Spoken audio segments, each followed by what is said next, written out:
akan peringatan demi peringatan yang datang bertubi-tubi atas kejauhan kita dari tuntunan agama Allah Subhanahu wa ta'ala. Ya kan? Oleh karena itu, saudara sekalian, dikatakan oleh Syekh di sini bahwasanya di kehidupan dunia ini ada dua timbangan. Timbangan baik dan timbangan jelek. Kalau lebih berat timbangan jelek, ya kan, otomatis yang banyak akan tersebar adalah kejelekan. Karena mayoritas umumnya orang-orangnya asyik dengan kejelekan.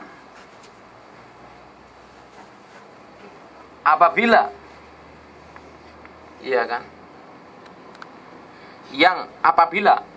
kan, kelompok yang menegakkan agama dengan secara benar, tuntunan ajaran agama yang diajarkan oleh Rasulullah SAW dengan secara benar, menurut metode yang diajarkan oleh Rasulullah SAW dalam memahami agama Islam ini, dan pelakunya dikatakan sebagai ahlus sunnah wal jamaah. Bila lemah ahlus sunnah wal jamaah, otomatis yang akan lebih banyak tersebar ahlul bid'ah.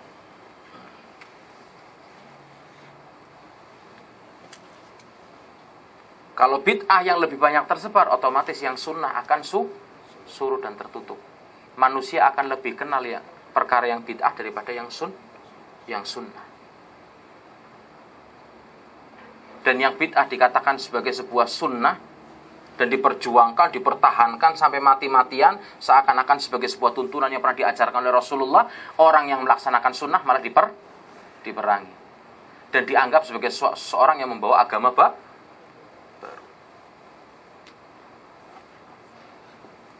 Seperti itu. Kemudian sudah sewajibnya bagi kita sebagai seorang muslim untuk saling tolong-menolong dalam menegakkan kebenaran. Innamal mu'minuna ikhwah. Seorang mukmin dengan mukmin yang lainnya adalah saudara. Saudara dalam apa? Dalam hal menopang antara salah satu dengan yang lainnya untuk mencari keridhaan Allah Subhanahu wa ta'ala. Ya kan? Al-muslim kal bunyan. Orang-orang muslim disebutkan dalam hadis adalah seperti bangunan. Bangunan itu kan saling menopang antara salah satu dengan yang lainnya. Sudah jelas dalam hal yang ma'ruf.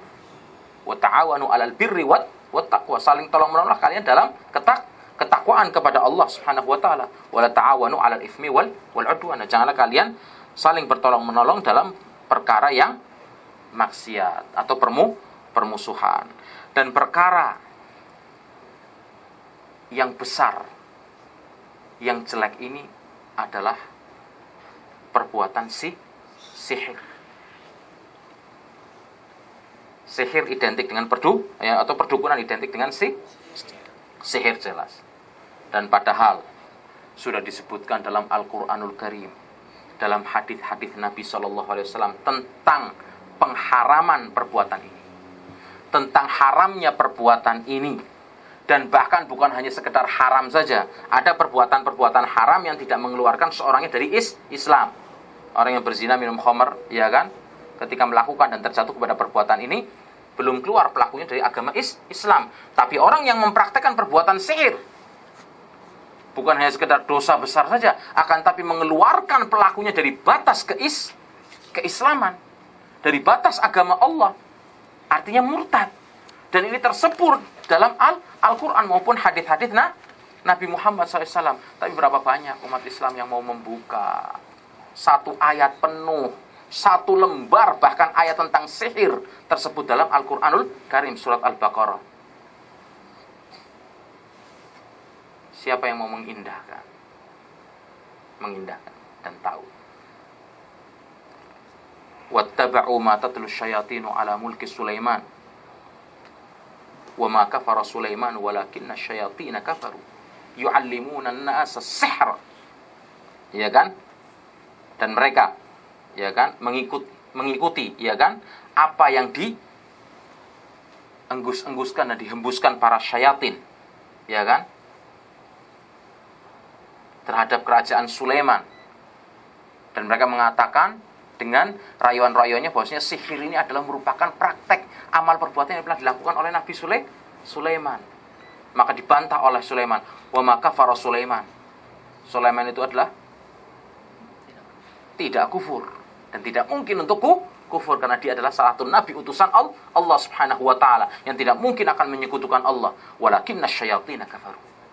Akan tapi syaitanlah yang kufur. Yu'allimuna an-nasa as-sihr, yang mengajarkan kepada manusia tentang permasalahan sihir. Wa ma yu'allimani min ahadin hatta yaqula innama nahnu fitnah fala takfur. Dan mereka berdua ini tidak mengajarkan tentang permasalahan sihir kepada seorang pun kecuali mereka memberikan peringatan bahwasanya ini adalah fitnah yang akan menyebabkan kalian jatuh kepada Jadi tidak ada orang belajar sihir kecuali dia harus kufur dulu. Tidak ada orang jadi dukun kecuali dia harus kufur dulu dan keluar dari Islam. Ayatnya jelas. Dan disebutkan dalam hadis Nabi SAW, man atakahinan au arrafan lam tuqbal salatuhu arba'ina yauman au kama qala Rasul. Barang siapa datang ke dukun, tukang tenung, juru ramal, tapi dia iseng, cuma iseng aja, nggak yakin tapi iseng, cari-cari, lam tuqbal salatuhu arba'ina yauman, salatnya nggak diterima selama 40 tahun. Bagaimana dengan orang-orang yang iseng dengan iklan-iklan SMS perdukunan yang tersebar dalam pertelevisian kita? Apakah mereka tidak mengindahkan peringatan Nabi ini? Datang iseng, SMS kan iseng ya, iseng coba ini, ya kan? Ramalan bintang atau dan lain sebagainya, ya kan? Iseng. Salatnya 40 hari sudah tidak diterima. Kemudian dalam hadis lain Rasulullah bersabda, "Man ata arrafan aw kahinan fasaddaqahu bima yaqul faqad kafara bima unzila ala Muhammad." Barang siapa datang ke dukun, tukang tenung, tukang sihir, juru ramal, mempercayai ucapannya, meyakini ucapannya atau membenarkan ucapannya, maka dia telah keluar dari agama yang aku diutus dengannya, kata Rasulullah. Bagaimana dengan kebanyakan orang yang terjatuh, ya kan, dengan kebodohan mereka dan jauhnya mereka dari agama Allah, pergi berbondong-bondong untuk, ya kan, melakukan perbuatan sihir. Dalam hadis lain Nabi bersabda, "Ijtanibu as-sab'al mubiqat." Jauhilah 7 perkara yang akan menyebabkan kehancuran. Asyirku billah, perbuatan syirik kepada Allah, diantaranya was-sihir, dan praktek sihir, ya kan. Dan Allah turunkan tentang masalah jin, ya kan, satu surat penuh dinamakan sebagai surat al-jin, iya kan. Dan kalau kita mau tahu, yang namanya perkara sihir itu tidak lain atau perdukunan adalah merupakan sebuah tipu daya, kebohongan, iya kan. Karena apa? Seperti tadi dicontohkan oleh Syekh. Pernah kejadian di sini, ada apa, semua orang memberikan duitnya, ya kan, 400 juta atau 400 ribu real supaya jadi 1 juta ya kan, jadi 1 juta real. Pegang duit sama dukun, shoot, pergi.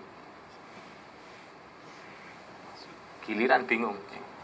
Nah, kalau dukun ini bisa jadikan 400 jadi 1 juta, kenapa dia nyari duit orang? Kenapa nggak nyulap buat diri sendiri biar punya duit dan jadi orang paling kaya di dunia?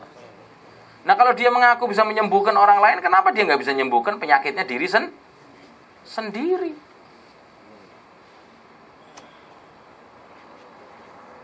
Iya.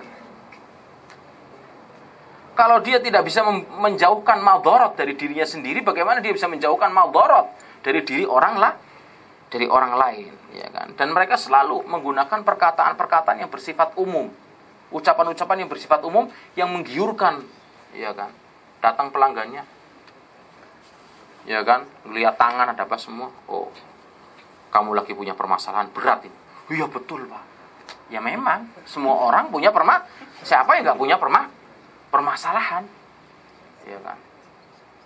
Kamu sedang cekcok dengan istri kamu. Oh iya Pak, benar, saya sudah, iya kan. Siapa yang tidak pernah punya masalah, ya kan, dengan istrinya.